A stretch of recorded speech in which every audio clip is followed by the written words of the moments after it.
That's the big argument from the right, is basically like, oh, you're going to take money from hardworking billionaires and give it to people who don't work. It's like you really don't understand Marxism at all. Right. Like, you don't understand this at all. Right.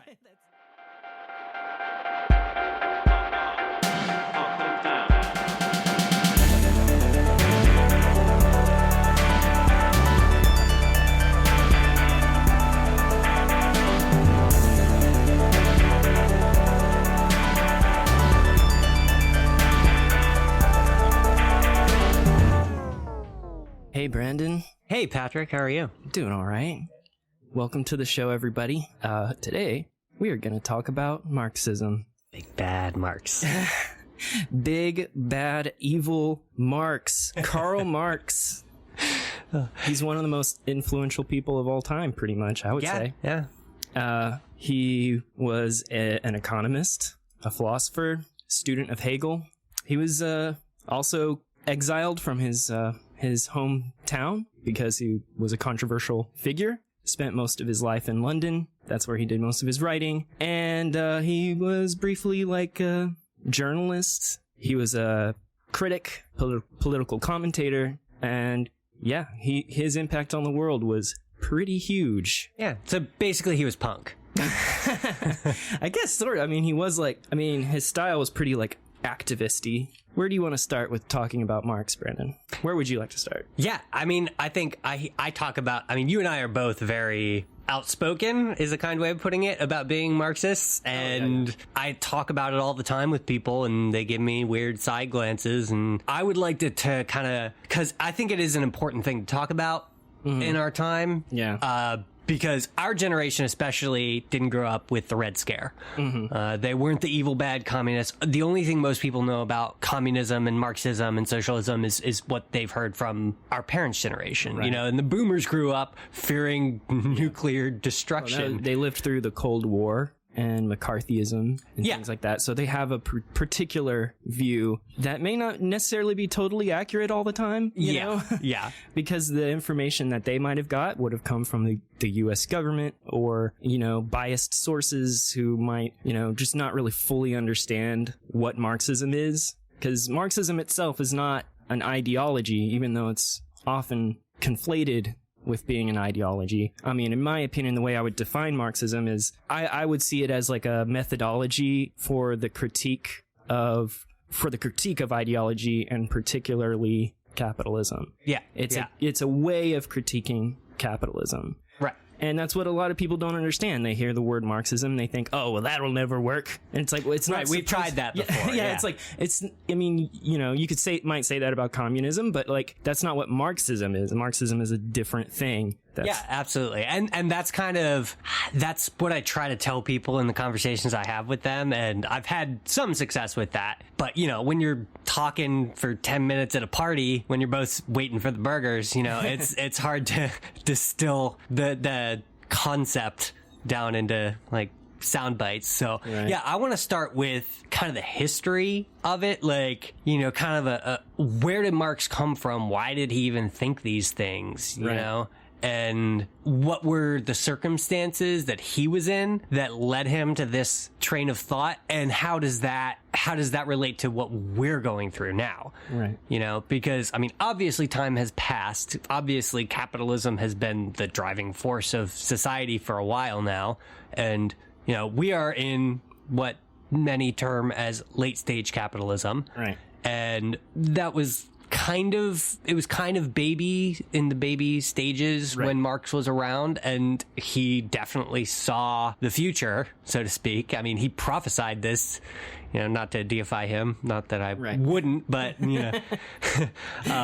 Yeah, so like where did Marx come from, Patrick? So basically, I mean, well, we could start with like the historical context during that time. I mean, obviously feudalism was being phased out in Europe, and the big driving force behind that was the French Revolution. But to be honest with you, I don't know all that much about the history of that. Maybe you might know more about it than me, but That's something to delve into. I'm all about some guillotines, man. you might actually be a lot better with the history of this stuff than me, because I can dive into the the philosophy, but like just give me an overview of like the French Revolution and why that might have had an impact on Marx.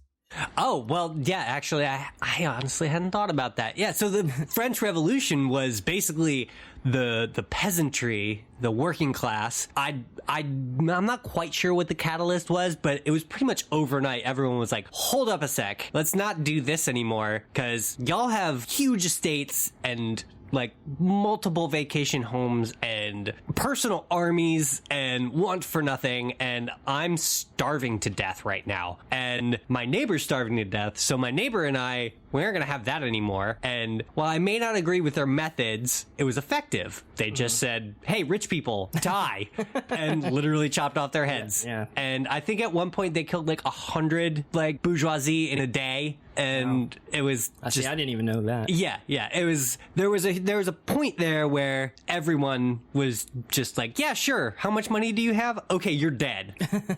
And they just redistributed the wealth and established a democracy. Yes, but it has to be emphasized that capitalism emerged out of that, and the reason is because before that, like, the separation or the class distinction was between lords and serfs, as opposed to today, the bourgeoisie and the proletariat, and that goes into kind of some of the main theories behind Marx. So, like I mentioned earlier, Marx was very influenced by Hegel, who was also a very, very influential philosopher.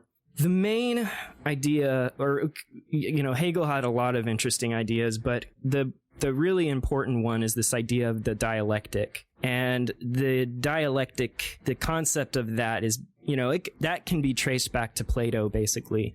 And it's just basically like the way you kind of talk about ideas is through a back and forth type of logic. So you have one statement that might be a thesis, and then, someone else might have a thesis that kind of opposes that, and that would be the antithesis. Right. So you have a dynamic of this thesis and the antithesis. And from that, you might kind of discover a synthesis, which is a new idea that is kind of not necessarily just a mixture of the two ideas, but like a new idea that is formed from those two. Does that make sense? Right. Yeah, absolutely. It's somewhere in the middle with parts of both. Yeah, sort of.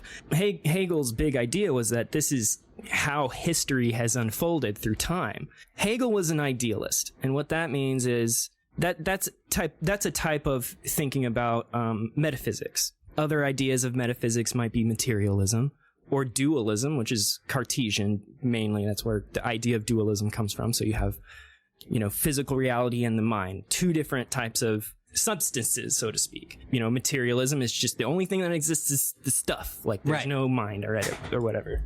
Idealism is everything is ideas. Like, everything is in our minds, basically. And so Hegel was an idealist. And for him, human history, is the evolution and the emergence of ideas through time. And he believed that, there's one aspect of it that's teleological, which basically means that there's some end to history, that Hegel believed there was an end to history at some point in the future. So that's the teleological element to that, and the other aspect of it being dialectics, which Hegel was a very, very difficult philosopher. If you pick up anything by him, he's a terrible writer. It's hard to read him, and his language is so technical, and his philosophy is so complex. But that's kind of like the important kind of structure upon which people like Marx built his philosophy. So with Marx is like, you know what? This whole thing with like reality being just ideas,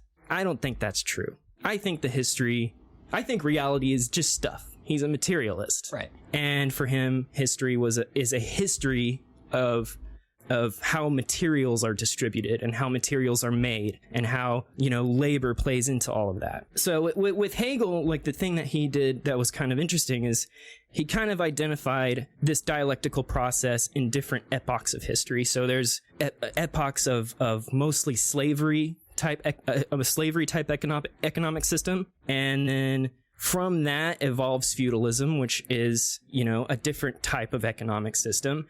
A serf in feudalism is not merely a slave. It's a different kind of thing, but it's basically, with feudalism, there's different kinds of feudalism all throughout the world. But the basic idea is that, like, you can live in a city who is, and the city's ruled by a king or a lord or whatever. And you have a deal with this king that, like, hey, you can live here. You can have your own home here and you can grow your own food. You can farm on your own land. I'll give you this land. You can farm on it. So for half the week, you can live in this city, farm your own food.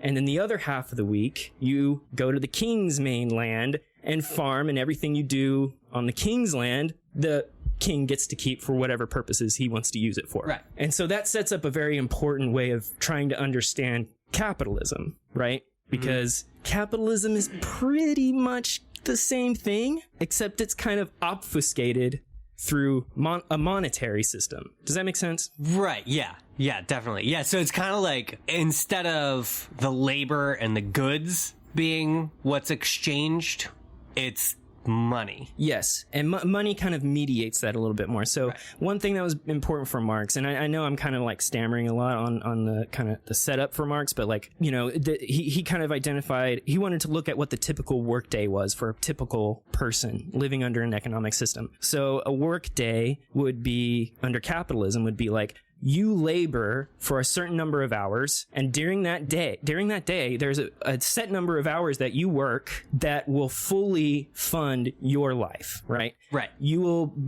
have all your needs met, maybe not, but like, let's say... Ideally. Yeah, ideally. Unquote. So let's say you work 10 hours in a day, and if you just were to work yourself, like, 5 hours or so, that funds your life. The other 5 hours during that day, if you work 10 hours a day, goes to the bourgeoisie. Right. So basically, it's just like feudalism, except it's...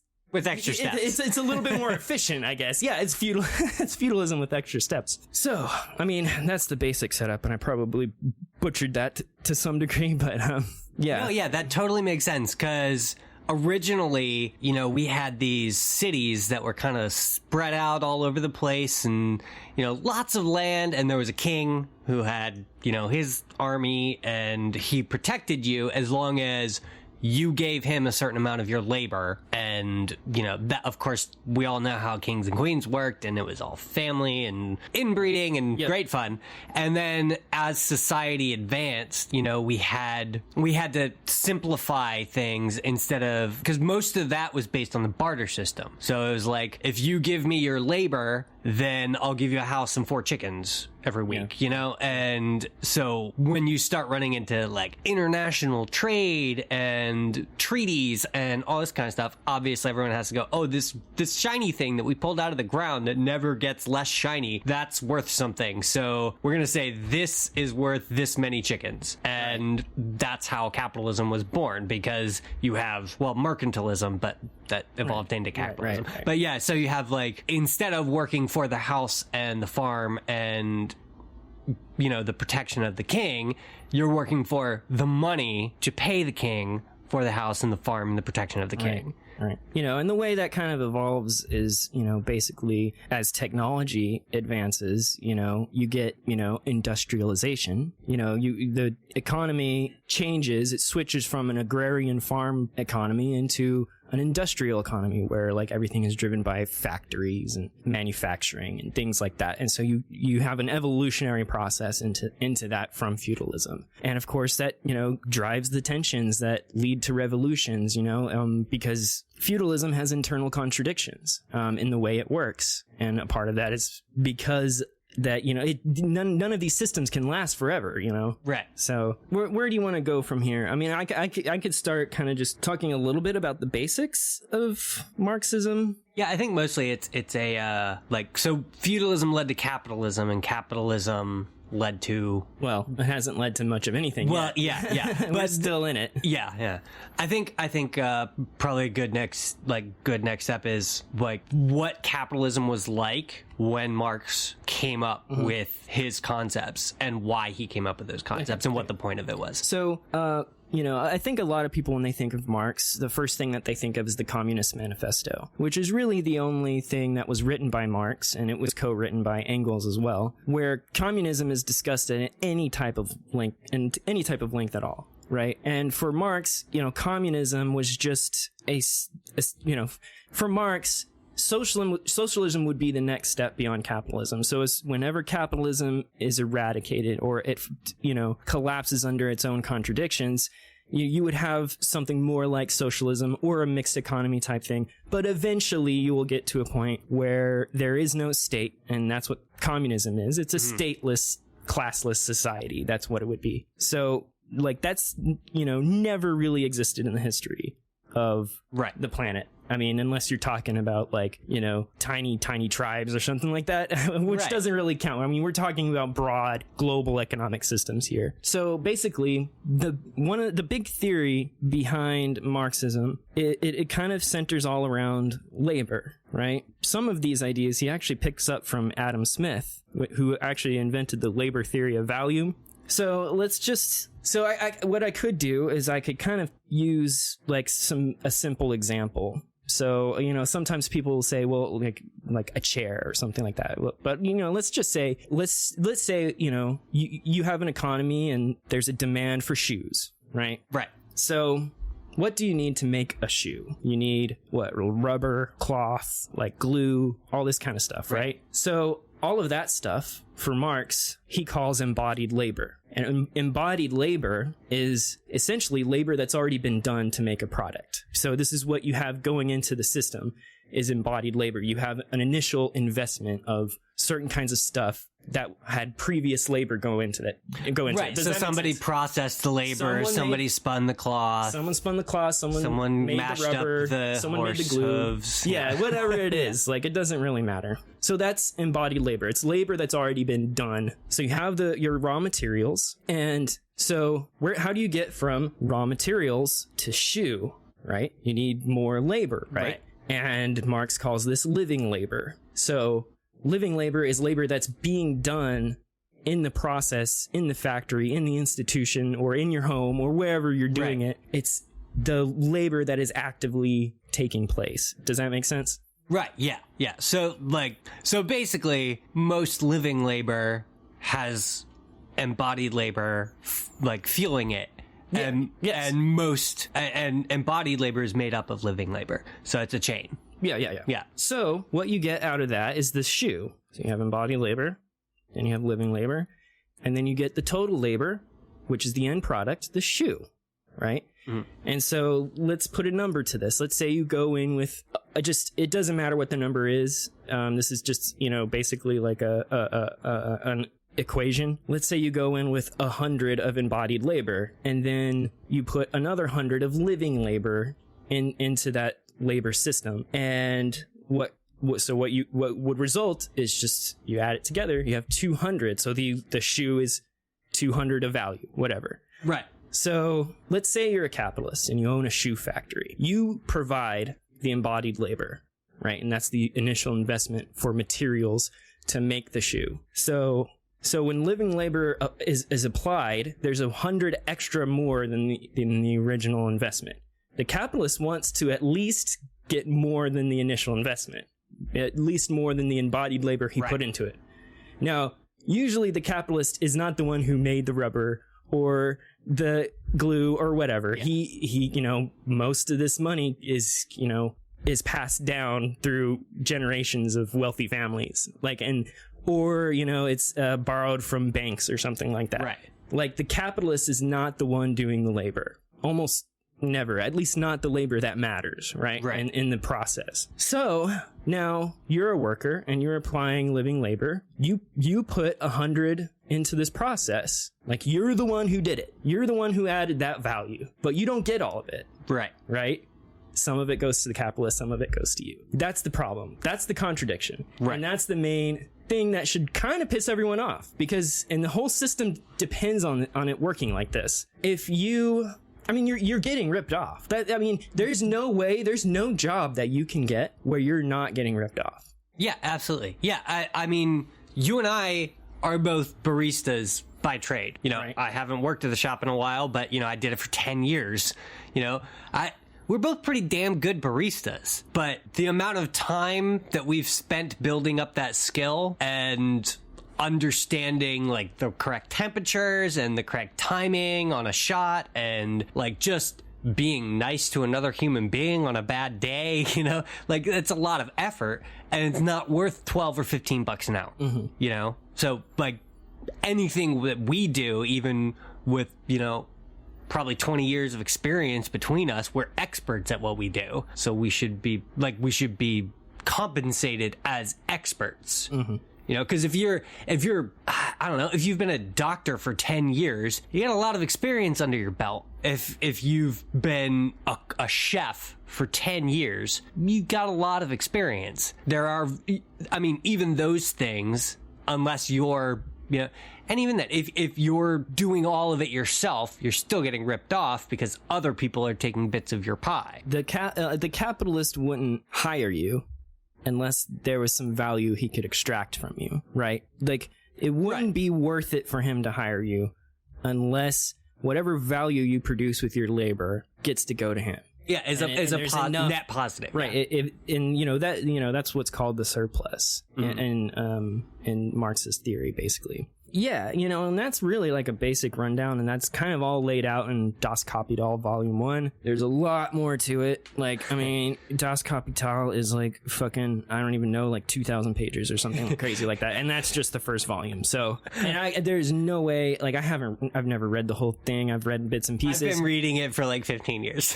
Yeah. Like, just off and on, just here and there, or, you know. So there's a lot of other stuff that goes into it, like socially necessary labor time and like, you know, stuff like that. So it's really complicated, and there's a lot of stuff that I could get into, but I'm not like super prepared to go into the details, and I also think it would be really boring. So that's the basics of Marxism, I would say. Is, you know, he has a materialist understanding of history. That's very important. And it's also important to understand that this labor process can be applied to any of those systems. You know, in any system that creates products, there's embodied labor, there's living labor, and there's total labor, and there's surplus. And someone gets the surplus who doesn't do the labor every single time, whether it's slavery, feudalism, or whatever. That's the important part of it. And that's why it's considered materialist as opposed to idealist. It's not a history of ideas, it's a history of material conditions.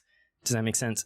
Yeah. I think that's kind of a big thing that people just don't understand. This is what Marxism is. Like, Marxism is not, I said that earlier, but Marxism is not an ideology. Marxism is a way of understanding ideology. It's a way of understanding capitalism, especially because capitalism is the most unique form of the most unique and complex economic system that history has ever seen. Right. And here's the thing, like, Karl Marx, you know, even though he was highly critical of capitalism, was pretty, like, blown away by how powerful capitalism was. He was literally hired to write the Communist Manifesto. Right, but he's, you know, the whole point here is not to say that, like, oh, like, capitalism is so evil, even though I do think it's really evil. But that's not the point. The point is that like, there's this process happening here. There's an emergent historical process that's unfolding through time, and it's a material economic process. And at some point, it's gonna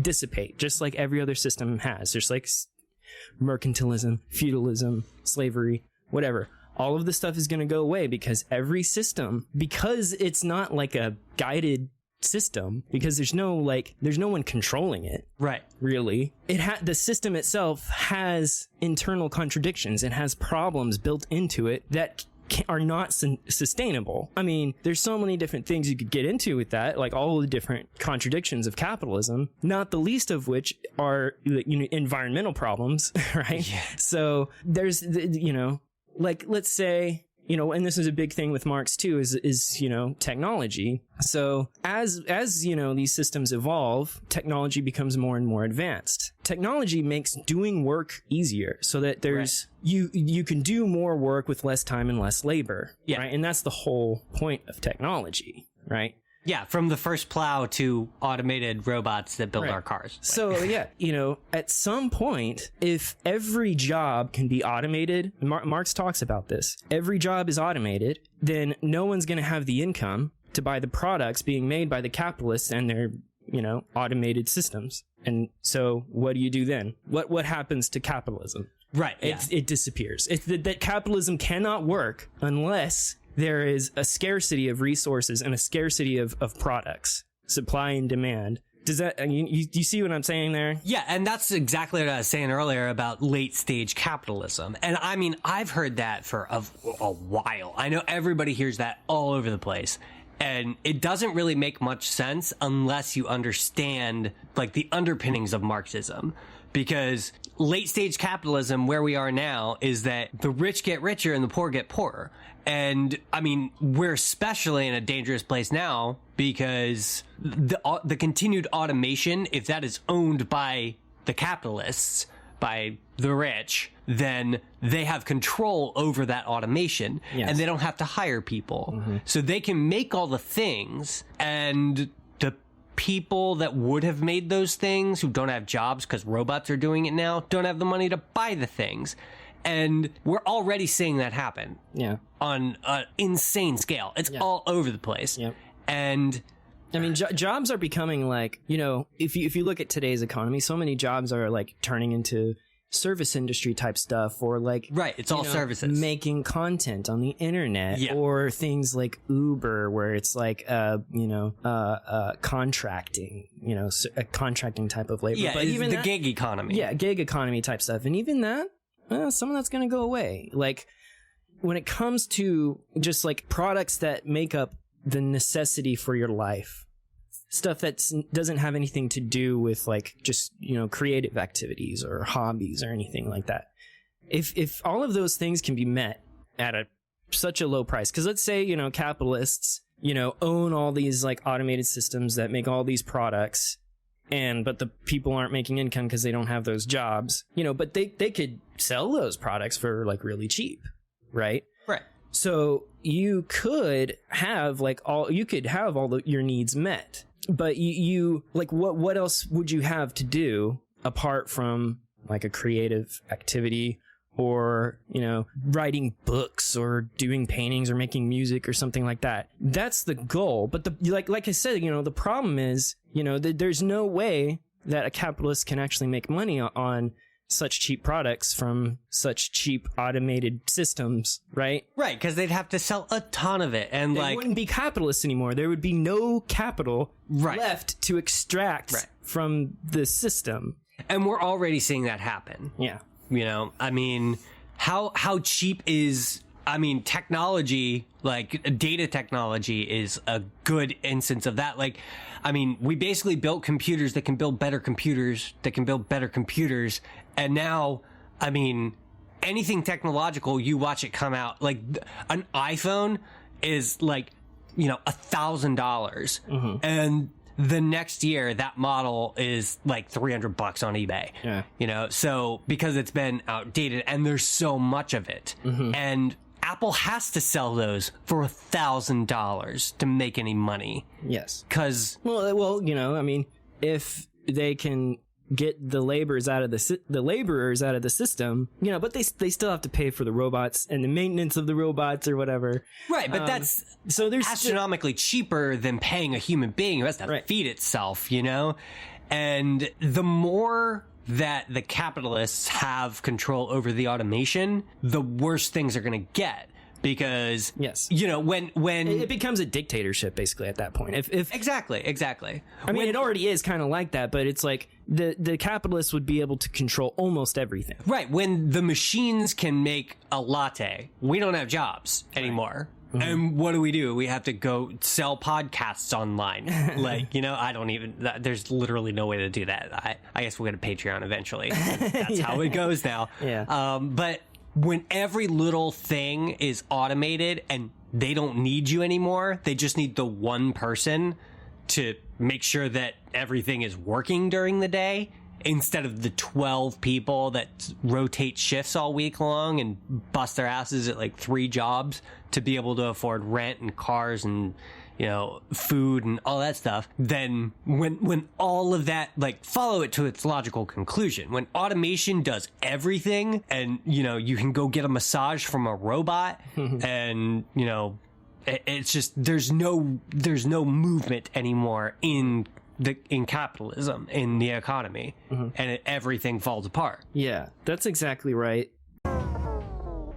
We've already touched on some of this a little bit probably, but like, let's talk about like maybe some misconceptions or myths that kind of are abound in the world when it comes to quote unquote Marxism. Like, for example, Marx wasn't a prescriptivist. He wasn't a moralist. He wasn't an ethicist. He was analyzing capitalism and looking at the trends. And to an extent, he did advocate for things to change and for revolution to take place and for things to get better for people. But, like, he didn't say that, like, communism is objectively or morally better than capitalism. That wasn't the point. Right. Right. So do you have any other, like, myths that people might have in their mind about Marxism? Like, can you think of any? I mean, yeah, everything I was ever taught growing up and things I hear, like, from people about socialism and communism and Marxism, they think it's all the same thing. Yeah, it's all used interchangeably. Mostly. Right. And it's like, oh, that just means you're going to take everything except the bare essentials from everybody and give it to people who don't deserve it, or haven't worked for it or something like that, Oh, that's the big that's the big argument from the right, is basically like, oh, you're going to take money from hardworking billionaires and give it to people who don't work. It's like you really don't understand Marxism at all. Right. Like, you don't understand this at all. Right. That's not, we're going to take stuff from the billionaires, but yeah, exactly. It's not to give it to people who don't work. It's to give it to people who do work. Yeah. Because the billionaires so that don't. they can, and that's the thing, is people think, oh, socialism, it hasn't worked in Venezuela, or, communism didn't work in the Soviet Union or whatever, which we'll definitely get into both of those at some point, because I definitely want to go down those roads. Oh, Venezuela's a fun one. Oh, yeah. But, socialist programs worked in the United States. That's why our country rebounded from the Great Depression. The New Deal was all about the redistribution of wealth. It actually was like Franklin Delano Roosevelt. The whole thing with that is basically like, socialist parties were actually pretty prevalent during that time in the United States. Yeah. There was a socialist party that was gaining a lot of traction. Roosevelt, basically, when you have capitalism, here's another big problem and another big kind of contradiction in capitalism is capitalists always have the capital to kind of make anything happen that they want to happen. So if they want to have a certain policy implemented through the government, they can sort of make that happen because they have the money to give to campaigns or to hire lobbyists to, you see what I'm saying? So they have power that regular people don't have. You don't have money to hire a lobbyist to go to, I don't have money to hire lobbyists, but the capitalists do. And so there's a power dynamic there. Libertarians will often complain or say stuff like, oh, well, let's just get rid of the government and let capitalism run amok or something like that, And it's like, no, you understand that, like, if you get rid of the government, all you're going to have is a power vacuum that the capitalists are going to take over with their capital. Like, right, you're just going to exacerbate the problem, and we're going to get there quicker. What do you think capitalists are lobbying the government for less regulation, less control over them, less taxes? That would be a dream for them. Right. And they would take over. They would become the government. Right. Exactly.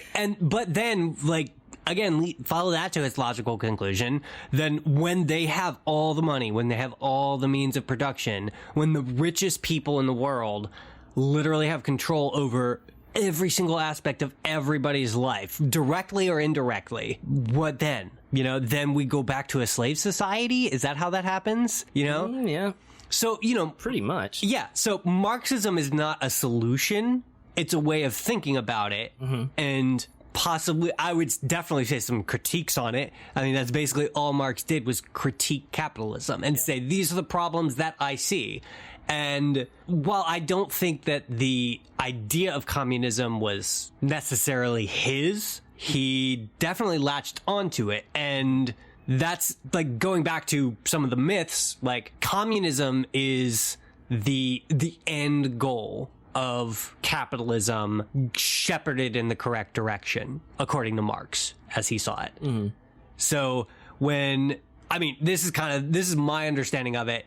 I'm not sure again, haven't read Das Kapital because, but from my understanding, it's that socialism is the step in the right direction where we as a society decide it's good for everybody to survive. It's good for everybody to have the bare minimums met, housing, healthcare, food, water, And the thing is like our country is plenty wealthy enough that all of everyone's needs could be met like tomorrow. Like if just the basics. Yeah. Just the basics. Not everybody gets a Bentley. We could if we were organized enough as socialists, and we could I don't know about convincing capitalists like rich billionaires, but like if we were organized enough, we could end homelessness tomorrow. Like with the amount of like wealth that this country has, we could end hunger tomorrow. Like at least in our country. I've done like back of the envelope math on it, and like the top 10 richest people in the world, if we took most of their money, like they're all still billionaires. They will literally never want for anything in the rest of their lives. But if we took the rest of their money, we could literally just end poverty and hunger and disease and build infrastructures across the entire world. Mm-hmm. That's how much wealth is concentrated. Yeah. And, the top 10 people, I think it's the top 5 richest people now have more wealth than the bottom 50% of the world population. So 5 people are richer than another 4.5 billion. Yeah. Billion with a B. And frankly, when I look at that and then I read Marx and hear what he said, he's like, that's not, like you said, he wasn't being like a moralist about it, but he was just saying that's incorrect. That's just factually not how things should be. Right. And for me personally, I look at that, I'm like, that is fucking immoral. It is immoral. I could cite fucking Jeff Bezos, who after his divorce, I believe his net worth will be $120 billion, I think. Yeah, I did a little bit of math on that once, and I realized, okay, let's say, for me or for you, what amount of money could I be given that I could live a luxurious and like happy, labor-free life the rest of my life? And I said, well, maybe like $1 million. I could probably still comfortable. Be happy. Yeah, I could probably still be happy on a lot less than that. Yeah. But I'm being kind of generous here. So let's say $1 million. Someone hands me $1 million. I'm like, all right, I'm retiring. I'm gonna just party the rest of my life. Like, Right. Yeah. Like say 50 years. $1 million. Yeah. More than enough for 50 years. Right. So, I think with, numbers like billion and million, like people don't understand like how much more money $1 billion is than $1 million right. is.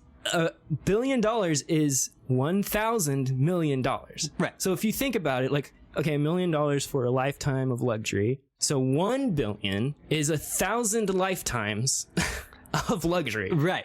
And Jeff Bezos' net worth is $120 billion. Yeah. That's unfathomable.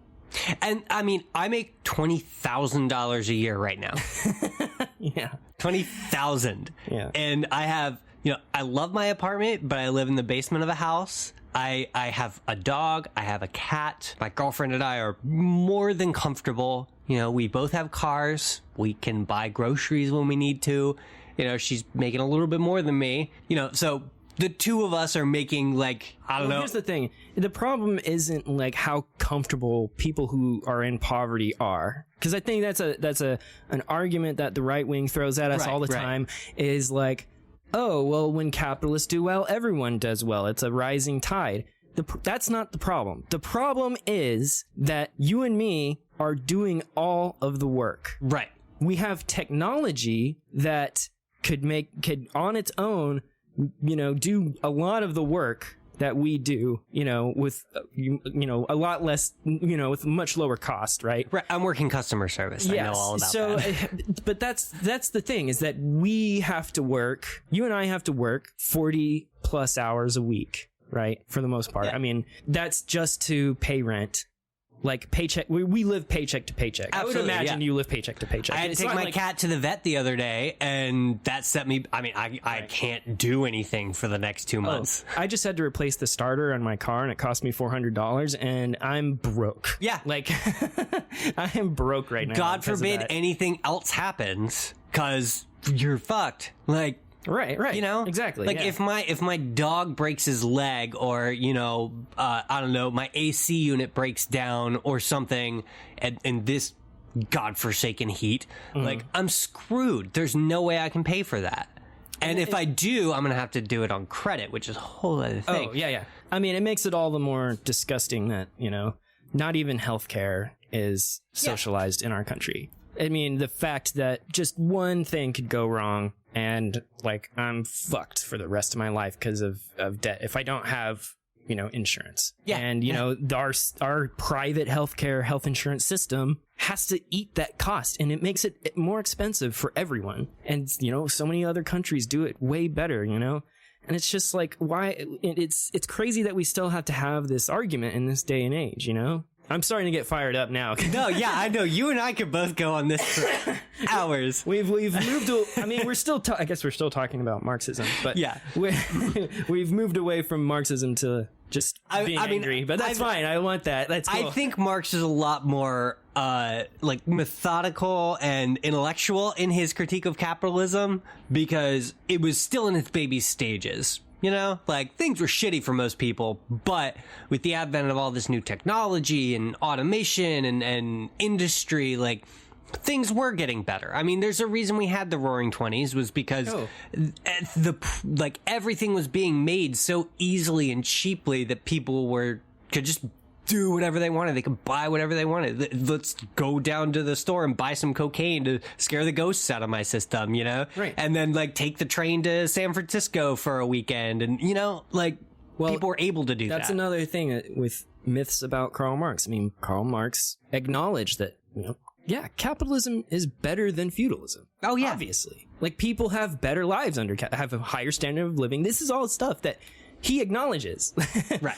That doesn't make the way the system works right or moral, or even for Marx himself, it just doesn't function right practically. It can be improved upon. Well, here's the thing: is like you talked about, the Roaring 20s and what caused that. Well, basically like a boom cycle in the economy, a boom bust, and that's just how capitalism works. It's boom bust, boom bust, boom bust. Some of them are bigger, some of them are smaller.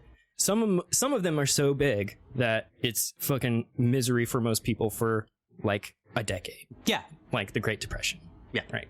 So, and that's kind of an interesting thing with, you saw the rise of more socialism, you saw the rise of the Socialist Party in the United States after the Great Depression, or during the Great Depression, basically. And that's when FDR came along and was like, hey, I'll work with this. He worked with the Socialist Party and with, many unions who were a part of that or orbiting around it. And, was like, hey, I'm not going to do socialism, but what I can do is I can give you some of your demands, like a minimum wage. Right. Social Security, and all that, and Medicare and all that kind of stuff. Yeah. So, and that's how we got all that stuff, was because of socialism. And that's how the economy got out of the Great Depression. I mean, the war helped. Yes. But I mean, yes. But also, that socialist bent in our economy carried through into the 50s and 60s. I was watching Robert Reich's YouTube channel the other day, who was the Secretary of the Treasury under Clinton, and he's a smart guy. He's brilliant, and he what was it? At one point in 55 or 56, people making over $20 million a year were taxed at 90%. Oh yeah, of that. Of anything made over that. Right. 90%. And everybody was like tax rate. Yeah, and everybody was just like, sure, yeah, that's fine. I was like I'm literally still keeping the $2 million that I make. Yeah, this was during like this is during the 50s. Like, and the 50s was like some of the most economic stable times and as where we got history. the idea of the American dream, where we got the idea of the nuclear family, where I mean, that's what everybody wants to make America great again. Like, yeah, they want to go back to that, and it's like, okay, do you want a 90% marginal tax rate? Because right. But the point is that worked, and so those socialist steps. I mean, it's been shown across the world and across history that anytime anything like that is instituted, everybody benefits. Right. But for some reason, people today still think that that's evil and that'll never work when, I mean, most Scandinavian countries right now have a net surplus in their national GDP. Mm-hmm. They're making more money than they're paying out, and everybody has healthcare and, can go get a job and can afford food and like. Yeah, but Brandon, they don't have billionaires. You gotta have billionaires or, I don't know. Or no one can have business. Like, I mean, and that's honestly, growing up, that's what I was taught was rich people create businesses so that people can have jobs. And if you get rid of the rich people, there won't be businesses. And that's I don't get that because I was encouraged to be an entrepreneur my entire life from every corner. And I am an entrepreneur and it sucks because I barely break even. One of the arguments that I hear a lot is that, capitalists, they should get, a lot of the surplus value from, the means of production because they take all the risk. That's an argument I hear a lot. Right. And my thought is just like, hold on a second though. We're talking about like, let's say you are, you have $100 million and you're a rich guy and you're like, okay, I'm going to spend $1 million on, some stock in this particular business. And then that business tanks. You lose $1 million from that. Right. You risked $1 million. You still have $99 million. Right, like, exactly. So, and even if you take $10 million of your $100 million and you start a company and, you're selling shoes, to bring it around, and nobody likes your shoes, and so the company tanks and you lose all that $10 million.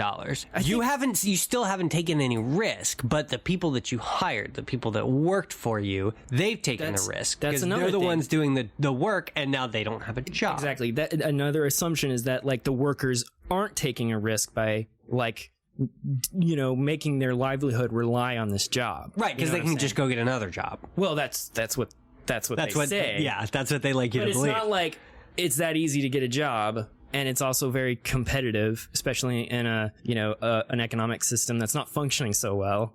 A recession or a depression. Even if you are qualified and the best at your position, like, I've also been a photographer since I was 15 years old, and I've developed that skill over the last 17 years.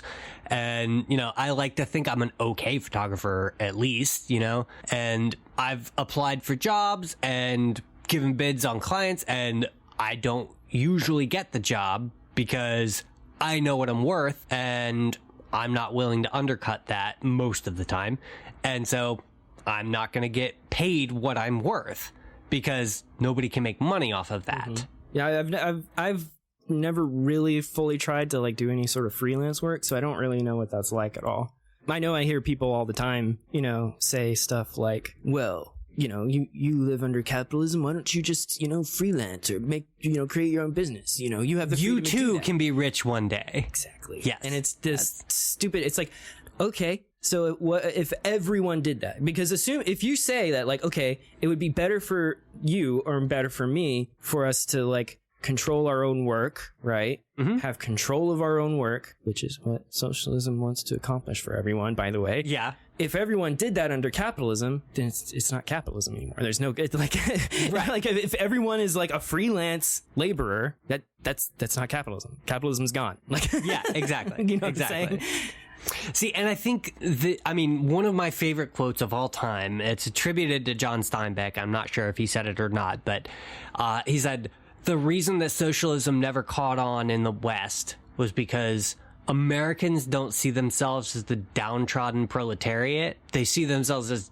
temporarily embarrassed millionaires. And I quote that all the time because that's what everybody thinks. Is one day I too could be a millionaire. One day I too could be rich. Frankly, for 99% of people in the United States, but more than that, you will never be rich, period. Doesn't matter how hard you work, doesn't matter how many connections you make, it doesn't matter if you meet the right people, you just won't be rich. Right. And that's just the way it is. I mean, do the math. We're at what, like 375, 400 million people now?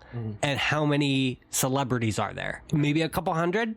Yeah. You know, well-known ones, like a few thousand. Well, that's nothing. Even like celebrities, like if you're talking about like actors and stuff, they're I mean, even though they're rich, they're getting fucked over too. Yeah, the capitalists exactly. make more money than they do, Yeah. and they get paid, you know, $1 million to act in a movie.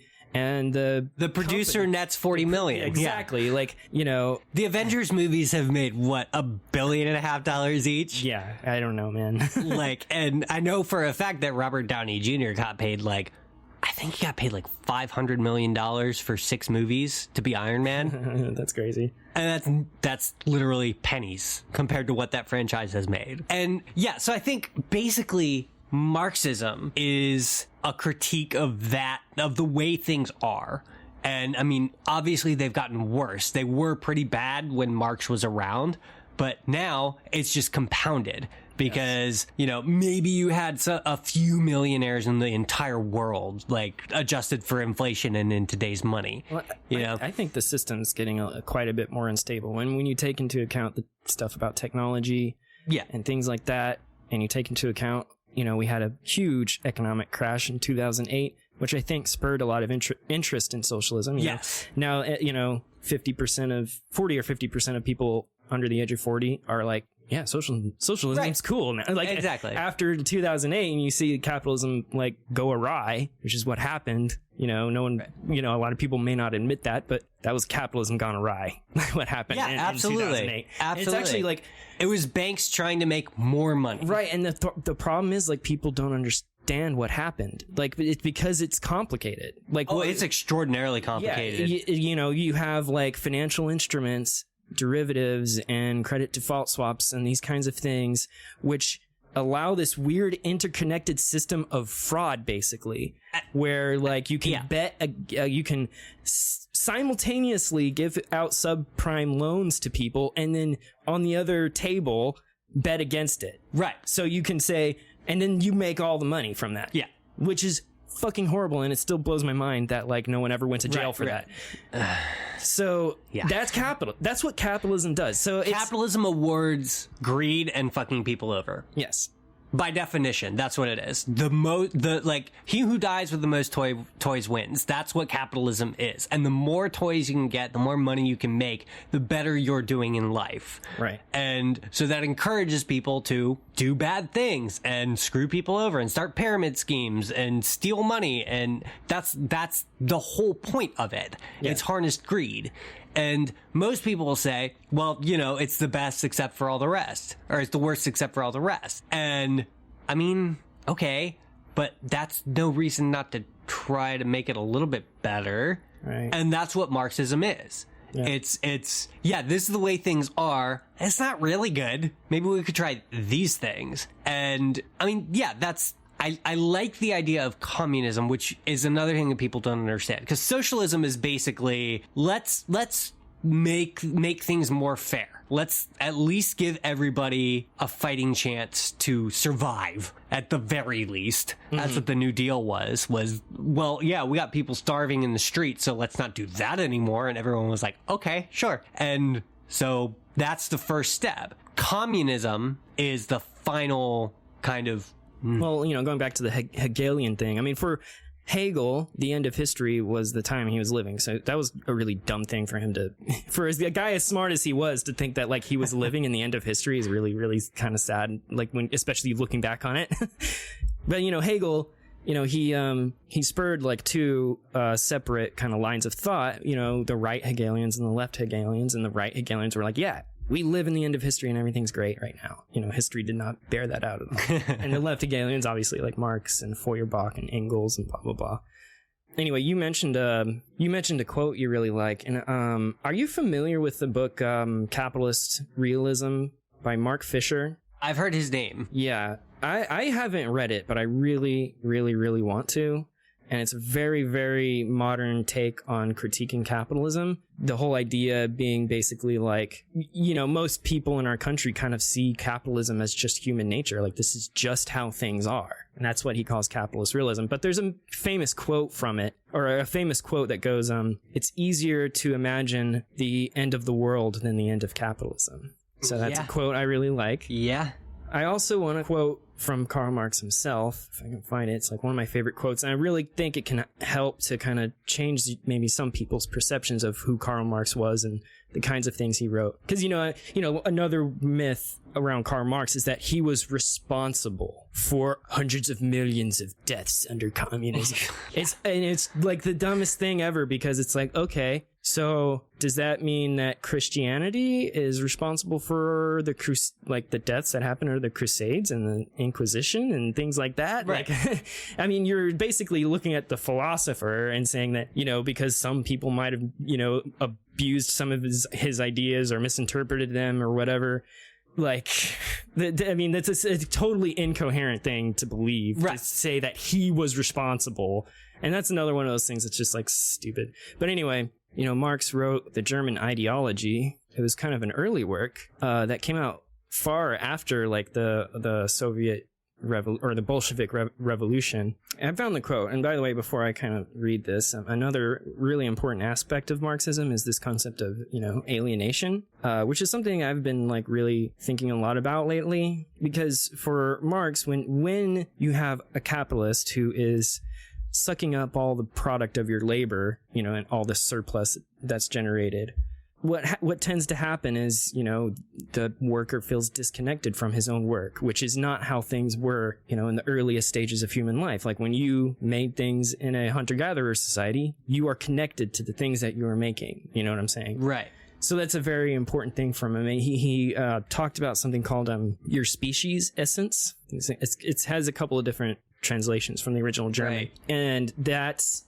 what alienation is basically you're being disconnected from your own sense of species, basically your own sense of humanity, essentially.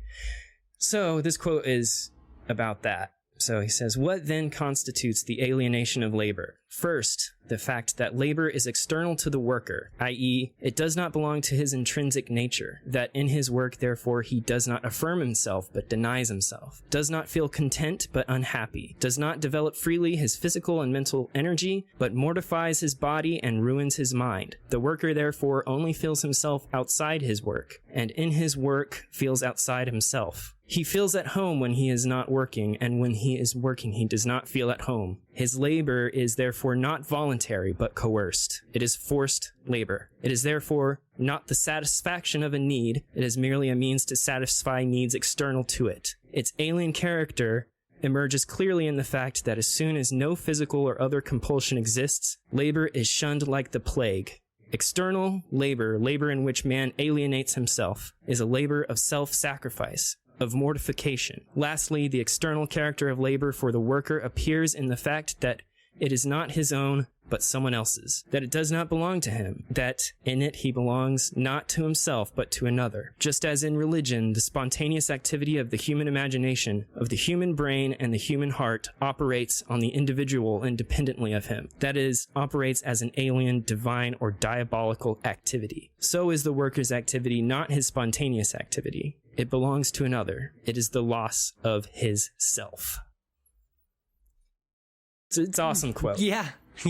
And the reason why I kind of like that so much is because it's kind of made me think more about the idea that, like, is it possible that, like, the reason why we have so much existential angst in our world could it be because of capitalism? Or, you know, and that's the thing that kind of keeps bugging me. Like, I don't know if, like, the existential angst that, like, everyone feels, if that would even be there. If, like, we lived in a better society that wasn't so exploitative and so full of, like, you know, shitty work that alienates you. You know what I'm saying? So anyway. Yeah, no, I think that's the most valid and poignant part of Marx's works that we can apply to our lives is like really sit down and think about it. And like when you do something and are being paid for it, like is how many people actually enjoy their jobs? You know, how many people feel like when you're doing your job, not even just like feel like you're being treated unfairly, but like when you do the math, you're being treated unfairly. You're not being paid what you're worth. And I mean, that's just basic respect for individuals is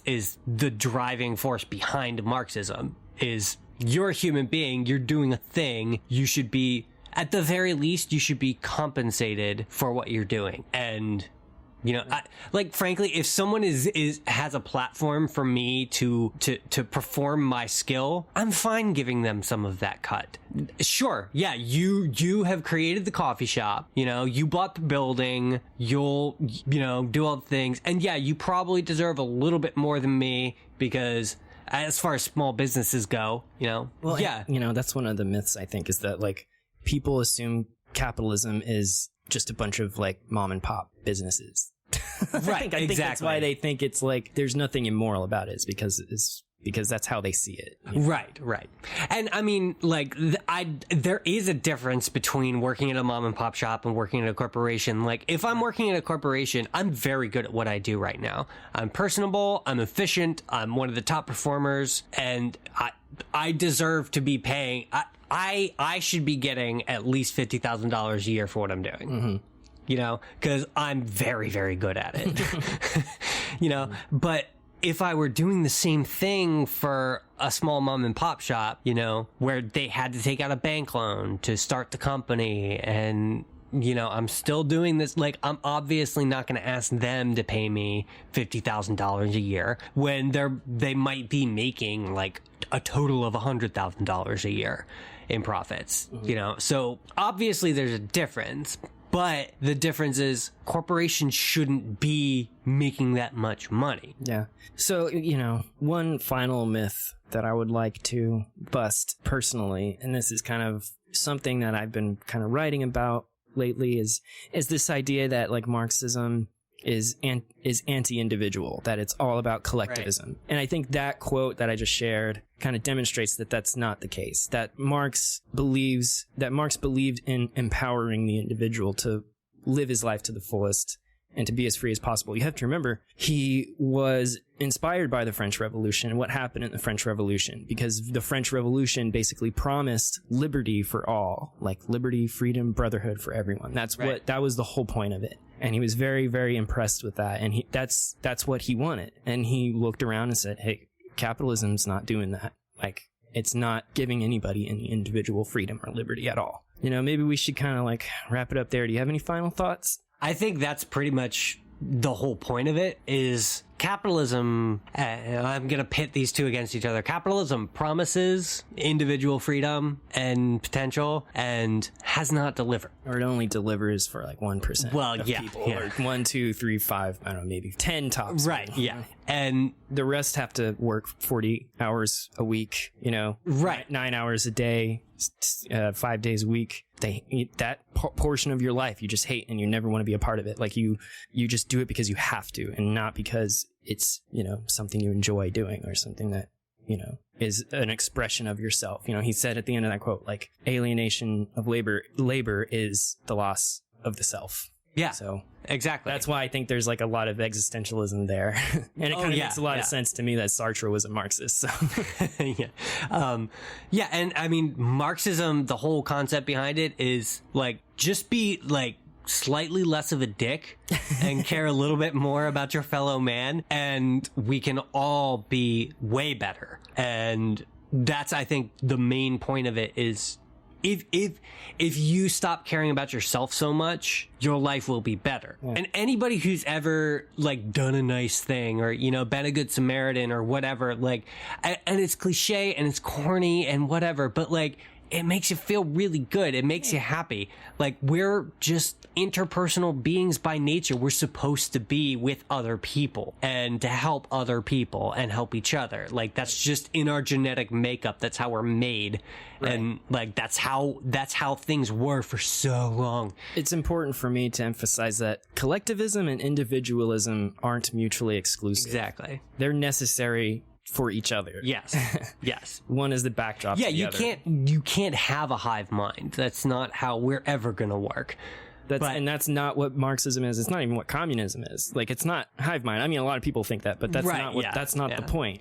You know, and like communism, the idea behind communism is that it's stateless. There's no authority. There's no hierarchy. That's the whole point. Like, there's anyone can everybody is literally equal. I mean, not like materially equal. Right. Just equal in the way that they're capable of expressing themselves in a social world, if that makes sense. Exactly. Yeah, and that's something that's really hard to grasp. That's an idea that's just very foreign. And it's taken me a long time to kind of start to wrap my head around that, because like, being equal in 2019 United States of America means everybody has the same financial footing. Yeah. That's literally what it means. But being equal as far as Marxism is concerned, and how he viewed it, was everybody is equal in their value as a human being. Yeah. And whatever you do has the same value as whatever somebody else does. And that's so hard for us to wrap our heads around, because we've had a few centuries of capitalism that's completely tainted everything we do. Yeah. I mean, people grow up in this.